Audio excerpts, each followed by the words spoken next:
Bom dia a todos. Nossa alegria é muito grande de estar aqui mais uma vez, né? Revendo os companheiros queridos, essa turminha tão boa que nos assiste sempre. E hoje, antes da gente começar a falar, eu queria agradecer uma oportunidade muito boa que me foi concedida, não é? Nós temos um irmão muito querido, eu ainda não consegui decorar o nome dele. Josil, né? Josil é nosso companheiro, nosso irmão, ele tem 90 anos, é coronel do Exército, reformado, e ele tocou conosco ali, ele toca diversos instrumentos, e ele tem tocado com a Nívia também, então eu queria agradecer aos dois, e essa oportunidade foi ímpar para a gente, nunca tocamos juntos, não conhecia, que Jesus possa abençoá-los sempre, continuar tão firme assim, a Nívia também. Nós vamos abordar um tema hoje que preparamos especialmente para trazer aqui, que é, como sempre, do Evangelho. E então nós vamos pedir a proteção do nosso Divino Mestre, que Ele está conosco, onde estiverem duas ou mais pessoas em meu nome, eu ali estarei. Então nós temos convicção, através dos mentores, amigos, né, a presença do nosso Divino Mestre. Eis que estou à porta e bato. Se alguém ouvir a minha voz e abrir a porta, entrarei e cearei com ele e ele ceará comigo. Está em Apocalipse, no capítulo 3, versículo 20. João Evangelista, exilado na ilha de Patmos, na Grécia, grande médium, ele escreveu o chamado Apocalipse, que o nome correto é o livro da Revelação. Esse livro é bastante simbólico e de difícil interpretação. Após o retorno de Jesus ao plano espiritual, os primeiros adeptos do Cristo, que ainda não eram chamados de cristãos, mas homens do caminho, eles fundaram as denominadas igrejas.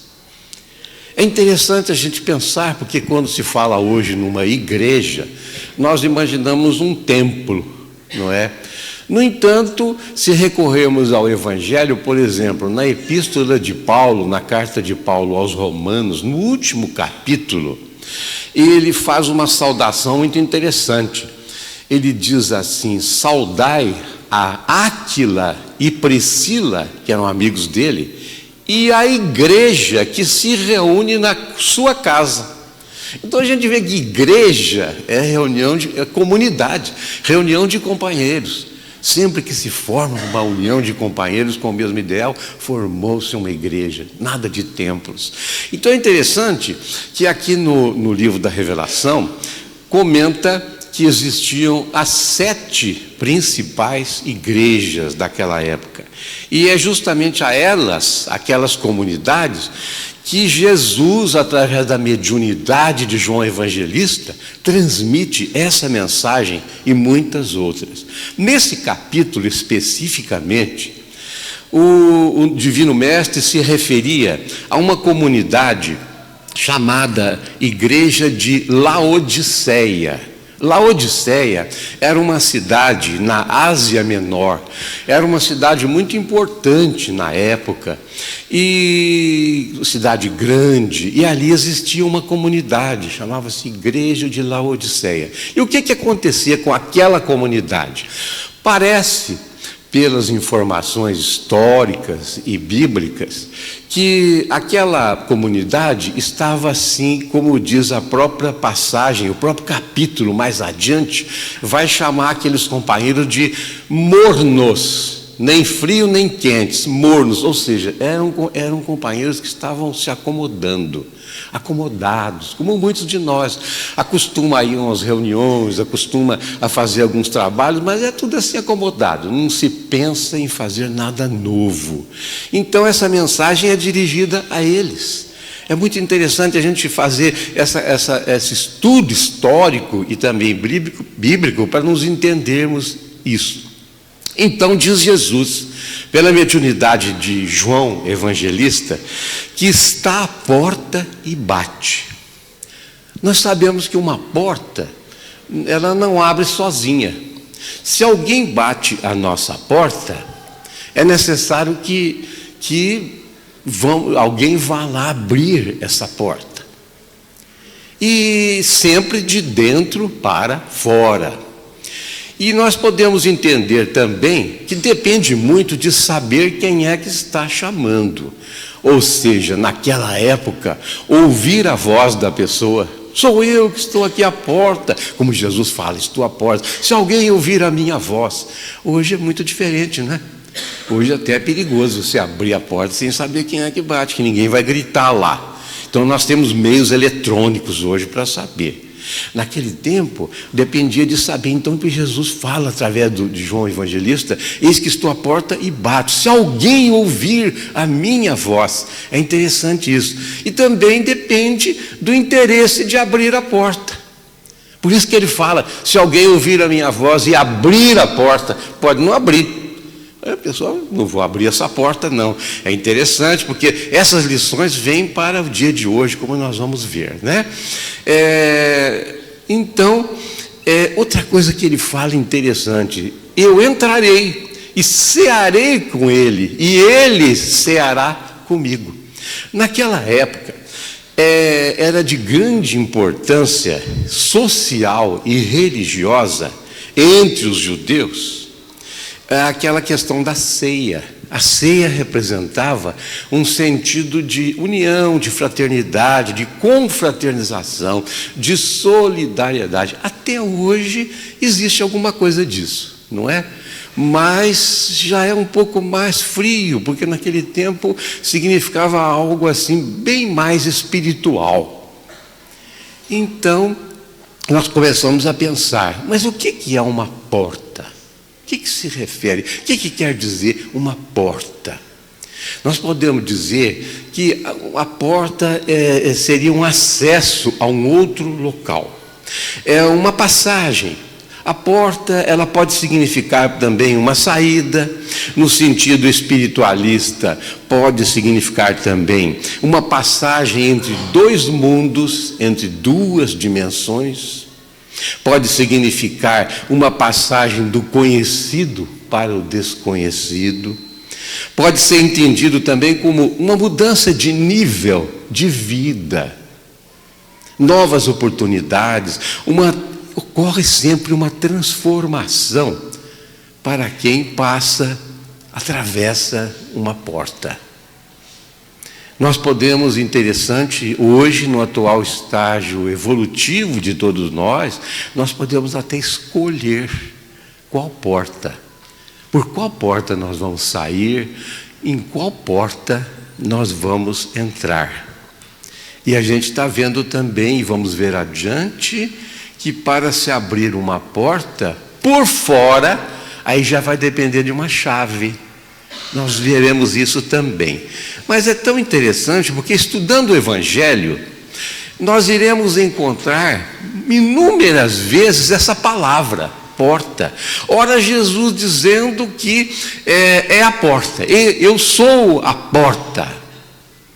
Ora, ele diz que eu sou a porta das ovelhas. Ovelhas somos todos nós. É interessante a importância, então, também, e nós vamos ver a mensagem, de se entrar por uma porta estreita e trilhar um caminho estreito. E aí nós vamos ver lá em Mateus, está no capítulo 7, versículos 13 a 14, a passagem que nos interessa muito. Entrai pela porta estreita. Larga é a porta e espaçoso o caminho que conduz para a perdição. Era uma linguagem forte da época, né? E prossegue: e são muitos os que entram por ela, porque estreita é a porta e apertado o caminho que conduz para a vida, e são poucos os que entram por ela. Naquela época, a linguagem era uma linguagem bem forte, para que os judeus pudessem entender a mensagem de Jesus, né? Jesus, então, como maravilhoso educador, E ele seguia o mesmo sistema da época, que vinha lá desde os profetas do Antigo Testamento. Ele ensinava através de parábolas e símbolos. Ele usava figuras comuns a todos. Por exemplo, quando ele fala de porta, por que ele fala de porta? É porque as cidades, elas eram fechadas por várias portas. Jerusalém ficava no alto e era fechada, ela continha 12 portas. Essas portas eram abertas e fechadas. Por que tinha isso? Por temor dos inimigos. Aqueles vizinhos lá que invadiam a cidade, então eles abriam a porta. Era muito comum falar: está às portas da cidade, fechemos as portas. Se estiver à porta e bater. Então no Evangelho tem muito disso. Por quê? Porque existia de verdade essas portas, que eram abertas e fechadas. Então é interessante agora, vindo para hoje, nós buscarmos descobrir, todos nós, então, que tipo de portas todos nós estamos adentrando no momento, na nossa existência aqui na Terra, através dessa romagem terrena. Nós podemos ingressar, por exemplo, podemos tomar um caminho pelo nosso livre-arbítrio que irá talvez influenciar negativamente a nossa evolução espiritual. Alguns exemplos rápidos de determinadas saídas, determinadas entradas que nós vamos adentrar e que poderão nos conduzir a complicações evolutivas, perder o nosso tempo. Muitas vezes quando a gente fala assim: fulano entrou pela porta dos vícios, é lógico. Os vícios, esses vícios que nós temos aí no sentido da matéria, que vem lá, vem a bebida, vem a droga, vem tanta coisa que nós todos sabemos, mas é muito mais importante falar de outras portas. Por exemplo, uma delas, a maledicência. É uma porta que quando nós adentramos, elas nos prejudicam. E nós espíritas sabemos ainda mais sobre isso, porque sabemos que as entidades espirituais negativas se afinizam conosco. E quando nós adentramos por determinadas portas negativas, eles estão nos incentivando. Eles estão nos auxiliando, entre aspas. Então é muito sério. Por exemplo, nós às vezes ingressamos sem saber por uma porta que seria a arrogância, o autoritarismo, o desejo de domínio. Eu é que mando, eu é que sei. Não é verdade? Quantas vezes nós já ouvimos situações assim, a gente que sempre lecionou, sempre foi professor, né? Determinados diretores que falavam assim: olha, vamos fazer uma reunião para decidir isso, aquilo outro.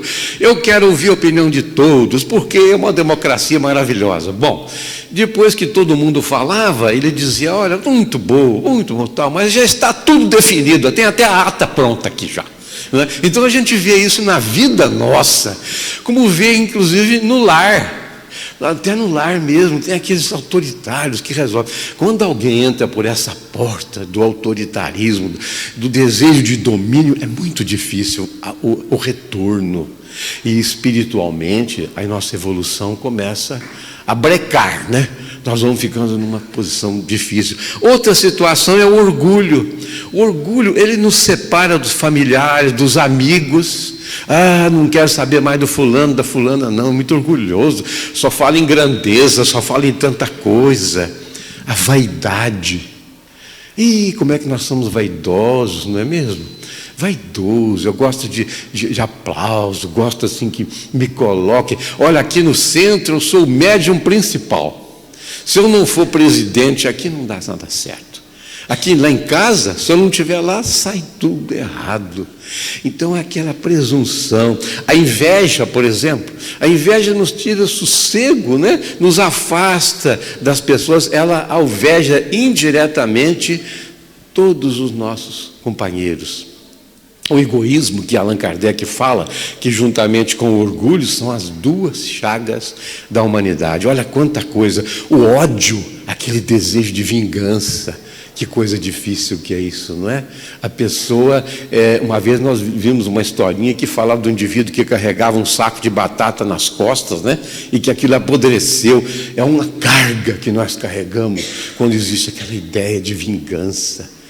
Muito difícil. A ambição, a avareza, o desânimo, né? Às vezes a gente fala assim: você precisa mudar o seu modo de vida, pensar em Jesus, mudar essa coisa. Não, mas isso a gente deixa para depois. Isso aí está muito bom, eu já sou ótimo, eu já tenho todas as qualidades. Nós nos desinteressamos, até pelo trabalho na casa espírita, às vezes, né? Lá vai muita gente, por que eu vou lá fazer número? Que bobeira.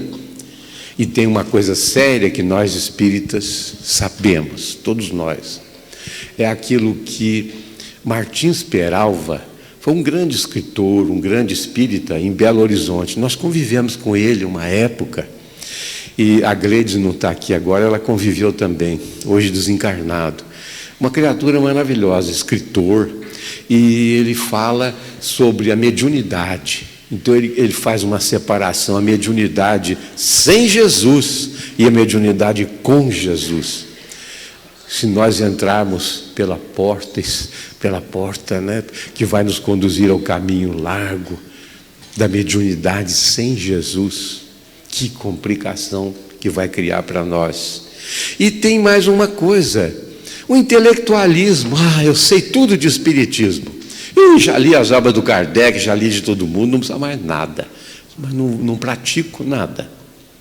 E ainda temos que pensar. Nós podemos acumular várias, né? Várias dessas. Estamos entrando pela porta negativa. Se nós nos fixarmos em algumas delas, podemos entender que atravessamos a porta larga e o caminho fácil da ilusão.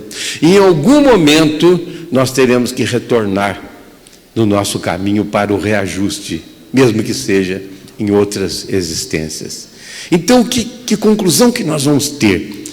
É que o momento atual, graças ao nosso livre-arbítrio, é o momento da escolha, de nós escolhermos por onde que eu vou entrar. E quando percebermos que essa porta que nós estamos adentrando não é boa, nós vamos nos afastando devagar e vamos tentando tomar um outro caminho. Isso aí pode ser um atalho, mas um atalho terrível para nós. Importante também que todos nós entendamos isso enquanto estamos a caminho, ou seja, atravessando a presente existência. Porque depois de desencarnados, caso nós tenhamos entrado por uma dessas portas, nós vamos ter dificuldades, nós vamos ter complicações muito grandes. A Marinice fala que eu sou contador de história, então nós vamos começar a contar as histórias. No livro Os Mensageiros, segunda obra ditada pelo espírito que se denomina André Luiz, né? Pseudônimo André Luiz, ao nosso querido Chico Xavier, Os Mensageiros. Tem um capítulo muito interessante, e nós vamos relatar esse capítulo rapidamente, relembrando o herói da nossa história. André Luiz Espírito, ele começa a ter experiências junto com os mentores do plano espiritual sobre casos concretos de encarnados e desencarnados. Nas suas obras, agora, por exemplo, em Missionários da Luz, que é a terceira obra, ele já trata mais de encarnados. E os mensageiros são espíritos desencarnados que estão, às vezes, em dificuldade, para os quais ele é conduzido para fazer um estudo. Então, nesse capítulo, ele é levado juntamente com um mentor, que dá o nome de Vicente, para conversar com um espírito desencarnado. E esse espírito, que se intitula Acelino, ele começa a contar a história dele. Acelino diz mais ou menos assim: no final do século passado, ele está se referindo ao século XIX, porque essa obra é da década de 40. No final do século passado, eu me encontrava em nosso lar e preparando-me para uma reencarnação. Eu eu tinha muitas dívidas ainda para resolver, como todos nós temos, e fui orientado para um encaminhamento, para um renascimento em uma grande cidade brasileira. E a minha missão era auxiliar aqueles companheiros, era espalhar a boa nova através da mediunidade que me seria concedido por misericórdia do alto. E lá, quando de minha partida para a Terra, minha reencarnação, foi tão valorizado essa tarefa, que aqueles espíritos de escola, espíritos extraordinários, guiaram e orientaram diretamente a minha reencarnação. Tudo foi planejado. Eu iria reencarnar, ia ter o auxílio de uma esposa muito dedicada, Ruth, ia me auxiliar muito na tarefa. E vinha reencarnar então. Até os 20 anos de idade, tudo correu muito bem. Fui encaminhado para a doutrina espírita, comecei a estudar o Evangelho, conviver com os companheiros. Havia sido programado também a minha saúde do corpo, que iria ser muito favorável. E eu iria ter tudo em condições de trabalhar. Aos 20 anos de idade, despertou a mediunidade. Auditiva, vidência e psicografia. E eu então, na casa espírita em que já trabalhava, comecei a participar das reuniões mediúnicas. A minha tarefa era, através da psicografia, oferecer conforto, consolo, ensinamentos a muita gente. E foi uma beleza. Eu via claramente os espíritos, ouvia a voz da espiritualidade e psicografava mensagens maravilhosas. E os companheiros ficavam alegres, comemoravam aquilo, agradeciam ao plano espiritual por todas aquelas bênçãos. Pessoas eram abençoadas na nossa casa espírita. Mas, um dia, devido ao meu livre-arbítrio, comecei a pensar: mas isso aqui está bom demais para ser gratuito. Por quê? Olha, os ministros de outras doutrinas recebem dinheiro por coisas espirituais. Será que o trabalho espiritual da alma não seria bem parecido com o do corpo? É verdade que os espíritos é que fazem essa parte, mas eu também faço. Eu sou tarefeiro, sem eu eles não fariam nada. Então comecei a planejar, conversando com companheiros, eles me dissuadiram daquilo, diziam: não, mas não pode, isso aqui, olha, a gente tem que dar de graça e tudo mais, as bênçãos virão por acréscimo, e você está numa tarefa espiritual. Não me faltou conselhos, orientações de encarnados e desencarnados, mas o meu livre-arbítrio se dirigiu para isso. E eu fiquei decidido, porque também encontrei companheiros que concordavam comigo. Você tem razão, olha, puxa vida, você não vai explorar ninguém, quer dizer, é uma coisa normal, né? Você pode montar o seu consultório sem problemas. E eu acabei montando mesmo um consultório. Olha, eu fui até generoso, porque eu cobrava, mas para os pobres eu fazia uns abatimentos bons, né? Aqueles mais desvalidos da sorte, mas o meu consultório encheu-se. Famílias abastadas, era uma cidade importante, iam lá me consultar. Virei consulente de gente importante, de pessoas envolvidas com a política, com crimes, com isso, com aquilo e tudo mais. E as mensagens vinham, só que eu comecei a perceber também que as intuições que eu recebia eram bem diferentes das outras. Porque hoje eu sei, desencarnados, afins de muitas existências, estavam lá, me auxiliando, entre aspas. E, olha aqui, cheguei até a zombar do Evangelho de Nosso Senhor Jesus Cristo. E aquilo durou por muito tempo. Mas aquilo tudo vem acabar com a minha morte, com o meu desencarne. Quando eu desencarno, o que acontece? Eu fico nesse umbral, nesse chamado umbral, por 11 anos, na companhia de entidades que queriam saber notícias, né, de processos lá na Terra, problemas de família e tudo mais, e não me davam sossego. Fiquei passando mal demais, perdi toda a minha tarefa. Entrei pela porta larga da mediunidade sem Jesus. E então André Luiz ouve tudo isso, Vicente acalma o espírito, que ele está bem agitado com isso, pedindo uma nova oportunidade. E funcionou como uma lição maravilhosa. A porta da mediunidade sem Jesus. Infelizmente, nós vemos por aí muito disso, não é?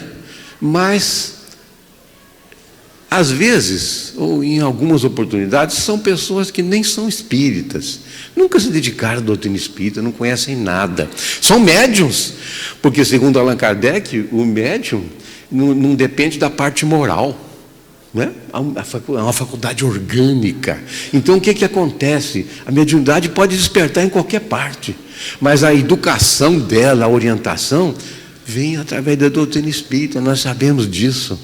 E tem criaturas que nunca foram espíritas, nunca se interessaram por isso, ou se intitulam, mas não são na verdade, e fazem isso. Mas o pior desse nosso irmão, que conta a história, é que ele era espírita, ele era dedicado à doutrina, e mudou através do seu livre-arbítrio. Olha que preocupação que nós podemos ter, né?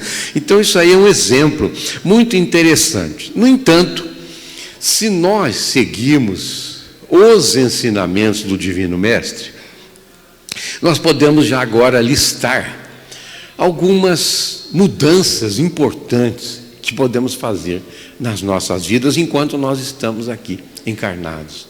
Ou seja, entrar pela porta estreita, que é difícil, é um caminho complicado da gente seguir, não é fácil. Por exemplo, vamos falar de bondade. O que é bondade? É um exercício de um trabalho, por exemplo, em favor do próximo e de nós mesmos. Vamos falar, por exemplo, do perdão incondicional. Existe uma passagem interessante no Livro dos Espíritos, a obra básica da nossa doutrina, quando Allan Kardec pergunta aos espíritos uma coisa muito interessante. Ele pergunta assim: qual o verdadeiro sentido da palavra caridade, como a entendia Jesus?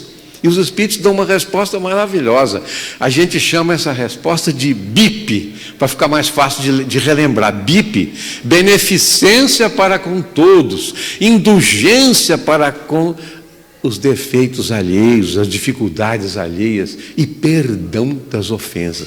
Se nós começarmos a pensar nisso, é um apanhado, é uma coisa assim maravilhosa e dificílima. Por exemplo, beneficência para com todos. Então, não está dizendo assim, beneficência para com quem foi espírita, beneficência para com quem...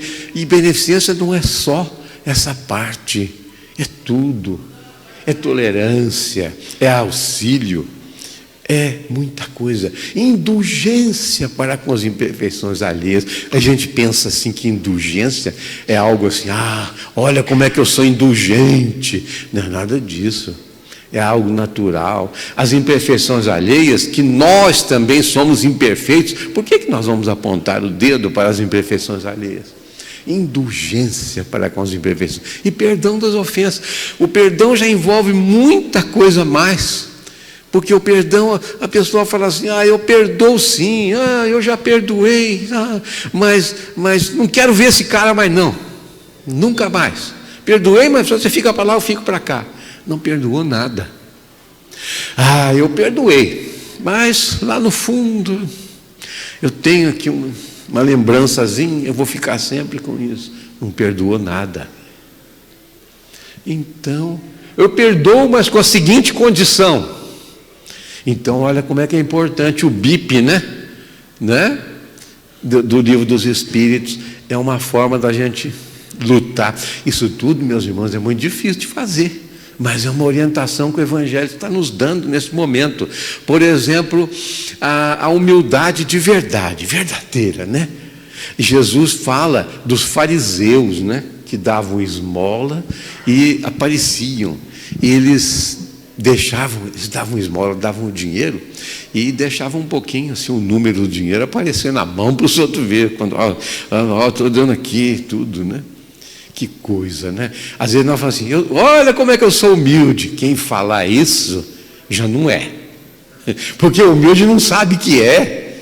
Quando a gente falava, a gente conheceu muito o Chico Xavier, nós fomos inúmeras vezes, cheguei a ter a felicidade de sentar na mesa mediúnica e até falar umas palavrinhas lá de comentário de evangelho, algumas vezes.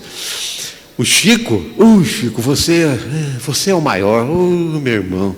Eu sou um cisco, eu sou um endividado, que estou aqui na terra pelejando, carregando tentando fazer o que eu posso para mim mesmo, não é para ninguém. Então esse é o humilde. Não é fácil entrar para essa linha, né? Por exemplo, a perseverança nos trabalhos. Às vezes a pessoa vem para o movimento espírita, para qualquer coisa, e fica empolgado. Eu falo que é o fogo de palha, né? Que queima logo. Mas agora nós vamos fazer isso aqui, vamos mudar isso, vamos mudar aquilo. E de repente, foi embora. Cadê o fulano? Não, tá. Ou então ele chega lá fora e fala assim, mexer com o espírito é tão complicado que eu larguei mão. Espírito é tudo meio maluco, né? Não, eles são sistemáticos demais, não vou lá mais não. Então nós não temos perseverança em relação à palavra assumida. Isso é tão difícil nos dias de hoje, né? O povo antigo falava que de primeiro um fio de cabelo, né? Já era a palavra. Hoje pode estar escrito, né? A gente que é advogado sabe disso, né? Pode estar escrito, se tiver um errinho qualquer, você não está errado. Então, olha, a verdade, a fé raciocinada, que é a doutrina espírita, a gente fala assim, puxa, eu tenho uma fé, mas é uma fé espírita, é uma fé raciocinada, eu sei por que eu sofro, eu sei por que acontece isso, aquilo, mas na hora que acontece, a hora do testemunho, não tem nada de fé raciocinada não. Deus está me castigando, o que é isso? Eu não mereço isso não, puxa vida, o que eu fiz? Meu irmão, na vida passada, ou na sua adolescência e tal, nem fiz nada, sempre foi muito bom, isso é uma perseguição, como é que é possível? Eu estou sendo perseguido por obsessores, não é nada, o obsessor é ele mesmo, né? Mas olha como que é complicado. E finalmente a mediunidade com Jesus. O que é a mediunidade com Jesus? É o trabalho espírita na mediunidade de uma forma estudada, evangélica, dentro dos preceitos de Allan Kardec, Livro dos Médiuns, tudo certinho. E tem mais, essa mediunidade não é só na mesa mediúnica, é em todo lugar. Lá fora eu sou médium também, na minha casa, hein? Que complicação, hein? Eu sou médium lá na minha casa. Uma vez nós ouvimos aqui no Allan Kardec, há muitos anos, um expositor, um orador de São Paulo, que eu não me lembro o nome dele, contando uma história muito interessante. Um senhor era espírita e médium, né? E a mulher dele não. A mulher dele não aceitava aquilo. E ele ia lá no centro, nas reuniões mediúnicas, região de estudo e tudo mais. E ele foi tentando convencê-la, aquela coisa toda. E até que um dia ela resolveu. Foi lá, começou a ir ao centro. E um dia, hoje em dia, nós todos sabemos, quem estuda mediunidade, quem estuda no centro, que não é assim. Uma reunião mediúnica não pode ter alguém que chega e participa sem nada. Mas naquele tempo dessa história, isso era comum. Em alguns centros não existe essa prática, infelizmente. Ainda não foram esclarecidos. E esse senhor um dia falou para ela aqui, vamos assistir uma reunião mediúnica aqui. E ele era o médium principal. Né? Então, daqueles médiuns que conversavam com as pessoas da mesa. E ele recebe lá uma entidade e começa a dar conselho para todo mundo e tudo mais. Depois que termina a reunião, a mulher, foi com o dirigente, amigo, me tira uma dúvida.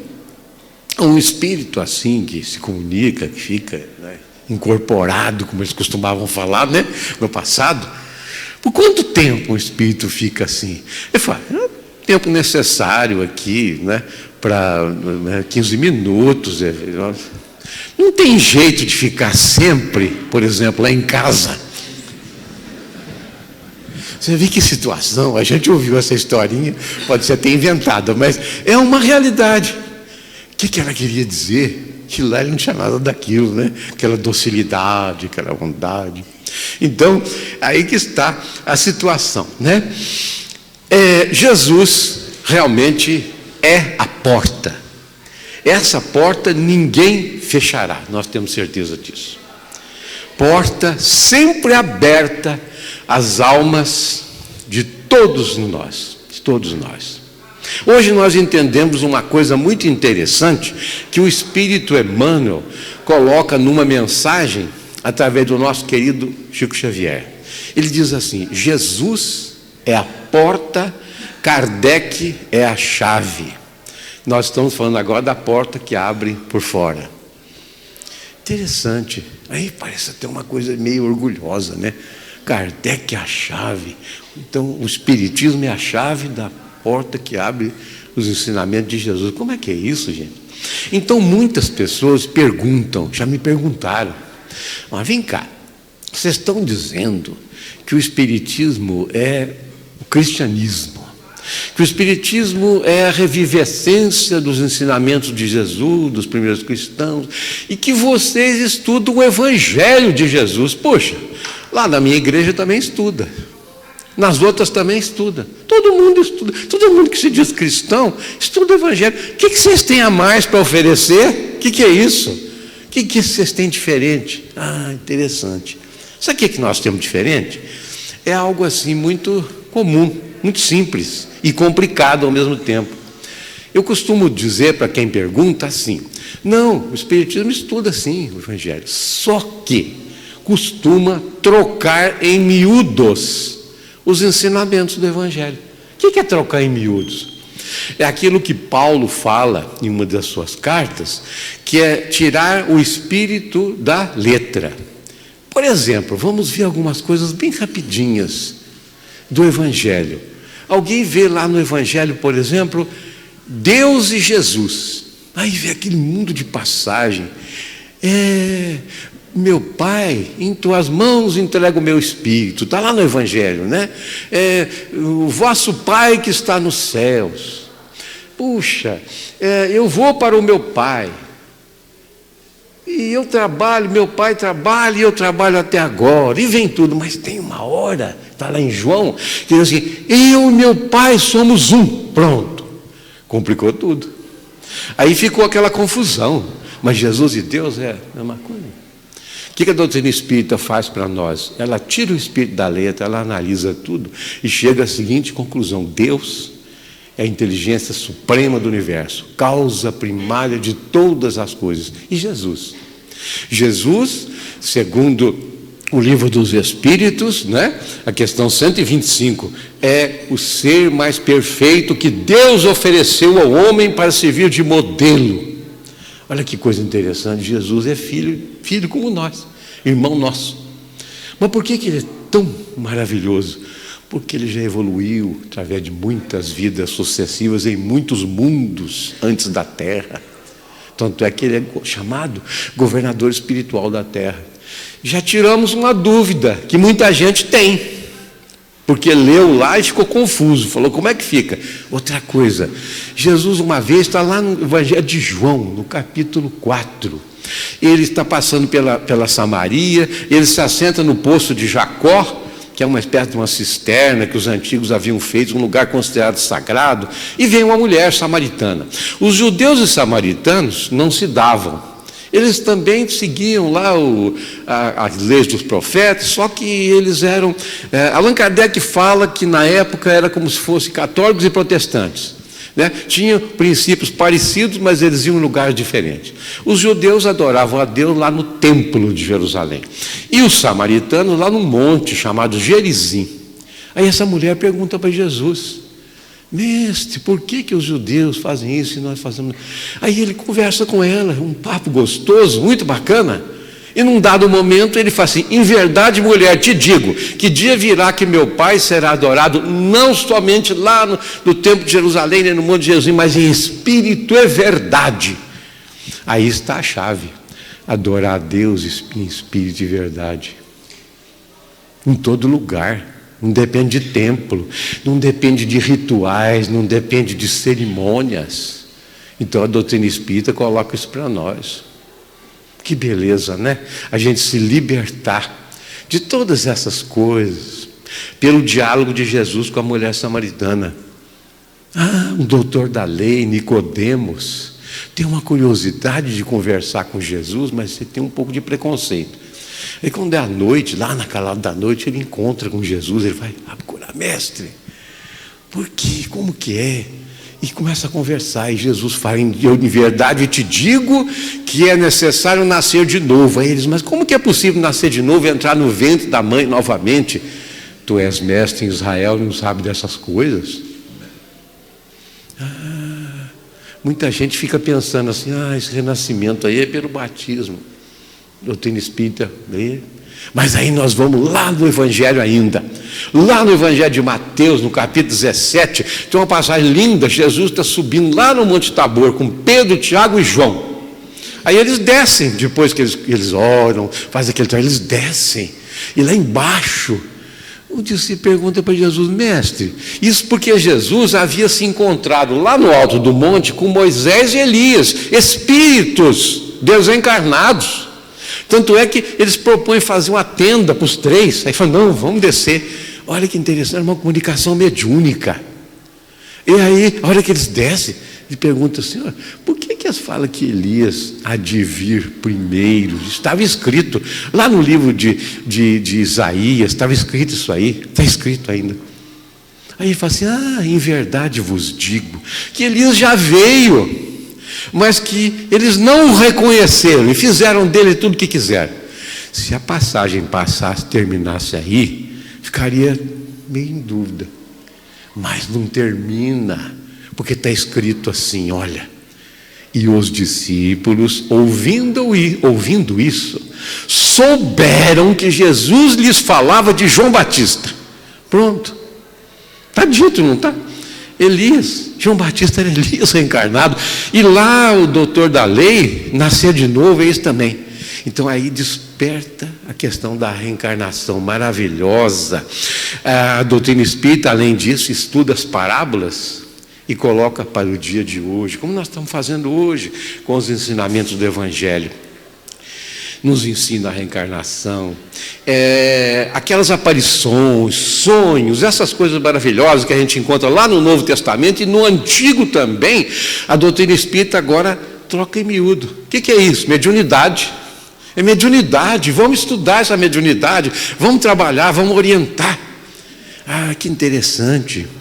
Lá em João, no capítulo 10, está escrito lá, na casa de meu pai há muitas moradas, se não fosse eu não vou, teria dito, eu vou primeiro para preparar. O que são essas moradas? São os mundos habitados, que coisa maravilhosa. Não é só a terra, não, a própria ciência já mostrou isso. É um absurdo dizer que só a terra que é habitado. Que coisa interessante, hein? Olha, aprendemos também que a cada um segundo suas obras. Isso nos ensina a lei de causa e efeito, que a doutrina nos mostra. E também a fé com obras. Lá em Tiago está escrito isso, né? Lá no capítulo 2 da epístola de Tiago está escrito assim, a fé sem obras é morta. Pronto. Aí nós já sabemos que a caridade é a base nossa. E o amor, Paulo aos Coríntios, no capítulo 13, na primeira epístola, primeira carta, o amor é o dom supremo, é aquela poesia maravilhosa. Hoje nós sabemos que o amor, que a caridade é o amor em ação. Então é isso, ou muito mais, que a doutrina espírita ensina para nós. Que coisa bonita, né? Dizer tudo isso é muito simples, é bacana, mas tem algo de complicado. Porque a gente tem que tentar praticar. Nós entendemos também que a necessidade de entrarmos pela porta estreita e seguirmos esse caminho apertado vai ser a única saída para o término de uma longa jornada que a gente está fazendo através das existências. E vai ser necessário essa transição para nós, porque senão nós não vamos evoluir, não vamos alcançar mundos melhores. Porta estreita de cada existência também é necessário que seja bem aproveitada. Não adianta nada a gente estar passando por uma prova, por uma expiação e revoltado. A gente tem que entender isso e aproveitar. E interessante, nos momentos de provas, no momento de expiação, a gente fala prova num sentido geral, né? Dá para escrever no quadro assim, provas, faz uma chave, né? Provas, expiações. Prova é teste. Professor que passa teste no aluno, expiação é pagamento de dívida. Mas num sentido amplo, provas. Então, quando a gente está assim, tem que saber aceitar, tem que saber aproveitar o momento. E nos momentos de mais dificuldades, de mais prova, a gente tem a bênção do alto. Os espíritos bons, os nossos anjos de guarda, os mentores, não nos abandonam. E é nesses momentos que nós aprendemos as coisas mais importantes da nossa vida. Ah, que interessante. Tem uma passagem no Evangelho que Jesus fala assim: os discípulos ficavam preocupados. Quem que é o melhor, maior entre nós? Como é que é isso? Aí Jesus fala assim: quem quiser ser o maior, seja o servidor de todos. Interessante, né? Por isso que alguns espíritos mais adiantados, eles já entenderam isso e deram exemplos dessa vivência aqui, até hoje, na nossa terra. Vamos ver alguns exemplos rapidinhos. Uma jovem chamada Maria Rita, em 1933, ela tomou o hábito de freira em Sergipe e mudou para Salvador. E ela adotou o nome em homenagem à sua mãe, que era o nome da mãe, de Irmã Dulce, missionária. Essa companheira, né, da Igreja Católica, ela começou a trabalhar para o bem do próximo. Primeira coisa que ela fez foi conseguir fundar um colégio Santo Antônio. Esse colégio foi dedicado às famílias pobres, aos meninos pobres de Salvador. Depois, ela foi trabalhando com pessoas enfermas, doentes. Uma certa época, ela conseguiu, para 70 pessoas enfermas, pobres, um lugar, um hospital. Mas que hospital que era esse? Era um galinheiro anexo ao convento de Santo Antônio. Ela chegou lá e conseguiu ali um abrigo, e a partir dali formou um hospital. O povo de Salvador, da Bahia, fala que o primeiro hospital e o mais importante da Bahia nasceu de um galinheiro, porque a Irmã Dulce fez isso. Essa é a que se chama hoje na Igreja Católica Santa Dulce dos Pobres. Olha que interessante. Mas não é só na Igreja Católica, não. Na década de 50, 60, Martin Luther King, neto de pastor batista, da Igreja Batista, filho de pastor, e ele pastor da Igreja Batista nos Estados Unidos. Desde cedo, ele percebeu a necessidade da igualdade dos direitos civis nos Estados Unidos. E ele começa um trabalho maravilhoso. Durante muito tempo ele trabalha e sofre muitas repressões, muita coisa, mas ele vai conseguindo devagar levar aquilo tudo, até que em 1963 ele consegue aquela marcha sobre Washington famosa, onde ele faz aquele discurso extraordinário. I have a dream, eu tenho um sonho. E nesse sonho ele coloca que o sonho dele era ver os filhos dos antigos escravos sentarem-se no mesmo lugar que os filhos dos ricos proprietários do sul dos Estados Unidos. E ele começa a colocar aquelas coisas maravilhosas: os meus filhos pequenos sentarem-se, não serem considerados pela cor da pele. Coisa maravilhosa. E ele ofereceu a própria vida, a própria existência a esse ideal. Em 1968, ele foi assassinado, mas o nome ficou. Em 1983, Ronald Reagan, presidente dos Estados Unidos, instituiu o dia de Martin Luther King, 20 de janeiro. É um dia nos Estados Unidos. Olha que interessante. Protestante, como se diz hoje, evangélico, pastor. Mas nós temos o nosso também, né? O nosso Chico Xavier, quantas histórias maravilhosas. Vamos contar só uma. Em 1928, lá no centro Luiz Gonzaga, em Pedro Leopoldo, apareceu uma pessoa lá e disse assim: olha, tem um cego muito necessitado, ele chama-se Cecílio. Ele era guiado por um indivíduo embriagado, e ele caiu lá na central do Brasil, lá no túnel ali, naquele buraco, 4 metros, cego. O guia dele, embriagado, fugiu e ele está machucado. O Chico acolhe o tal Cecílio e arruma um lugarzinho para ele ficar, chama um médico amigo que receita e vai cuidando. Naquele tempo as pessoas eram tratadas muito em casa, né? Usavam muito hospital. E o Chico fica preocupado por causa de uma coisa. À noite ele cuidava do cego, mas durante o dia ele era balconista de um empório lá em Pedro Leopoldo. Aí ele tem um jornalzinho lá que uma vez por semana publicava esse jornal. Aí ele pede para colocar lá, pedindo auxílio, podia ser quem fosse, qualquer religião, tudo. Depois de uns 3 dias aparecem 2 mulheres, meretrizes lá na cidade, muito conhecidas. Chico, eu se servir, nós vamos ficar à noite aqui de plantão. Minhas irmãs, vamos embora. Aí então ele reveza com as 2. Mas só tem uma coisa, quando eles trocam o plantão, o Chico faz uma oração em favor do cego e delas também, e dele, de todo mundo. Depois de um mês, o homem recupera, já vai para um outro lugar, e elas vêm agradecer ao Chico e dizer: Chico, é para você, depois de toda essa nossa convivência, nós vamos mudar agora, mudamos já para Belo Horizonte.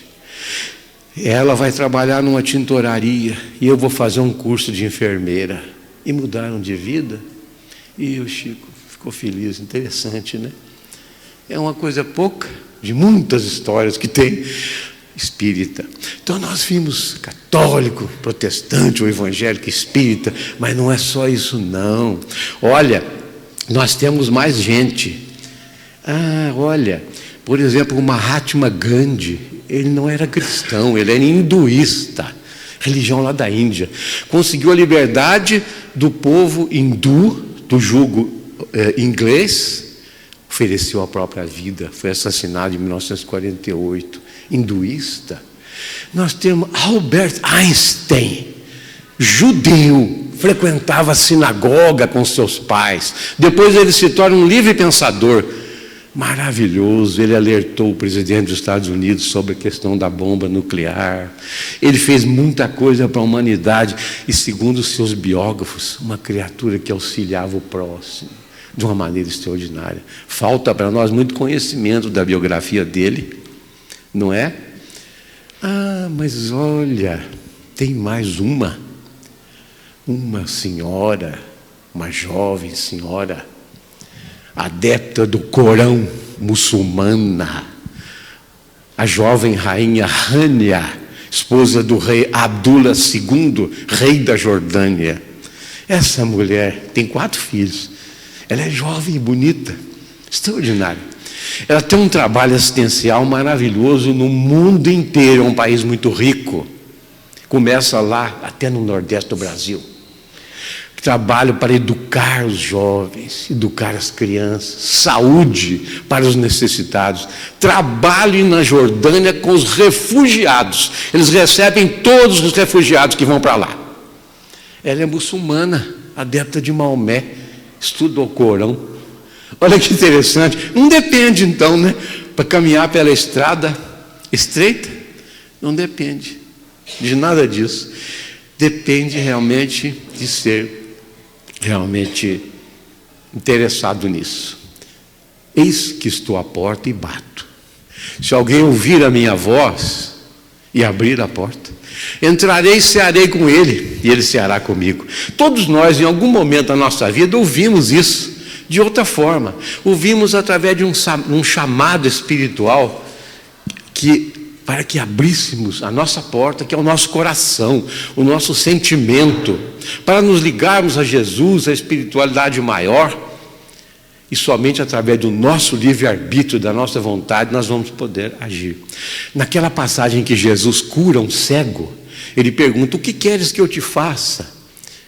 E ele fala: que eu veja, Senhor. E conta a mensagem lá, que o cego jogou a sua capa longe e mudou a sua vida. A importância da gente atender o desejo de Jesus de cear conosco. Que coisa bonita é conviver com os mentores espirituais. Quem convida para cear a Jesus São eles. E aí nós nos lembramos de alguém que foi convidado, Zaqueu, aquele cobrador de impostos, considerado um homem corrupto, lá do alto do sicômoro. Jesus olha para ele e fala: desce daí depressa, Zaqueu, que hoje me convém cear em tua casa.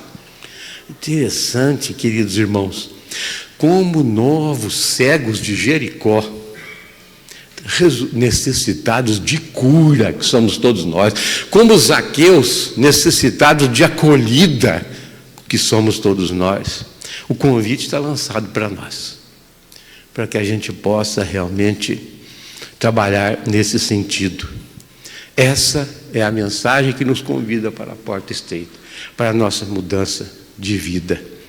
O apóstolo Paulo ensina aos Tessalonicenses, ao povo de Tessalônica, que era a segunda cidade mais importante da Grécia: em tudo dai graças. E nesse encerramento, nós queremos seguir esse conselho e dar graças, através do Espírito Maria Dolores, pelo nosso querido Chico Xavier. Ele diz assim: no tempo que se desdobra, sem um minuto de sobra no dia a se recompor, entendendo o tempo agora, pelos bens de toda hora. Muito obrigado, Senhor, pelo sol que envolve o mundo, pelo chão vivo e fecundo, pela fonte, pela flor, por toda a amplidão que vejo do trabalho benfazejo. Muito obrigado, Senhor, pela fé que descansa no regaço da esperança, pela promessa de amor, pelo caminho risonho do ideal a que me exponho. Muito obrigado, Senhor, por todas as alegrias ante as bênçãos que me envias do plano superior, pelos problemas e provas da senda em que me renovas. Muito obrigado, Senhor.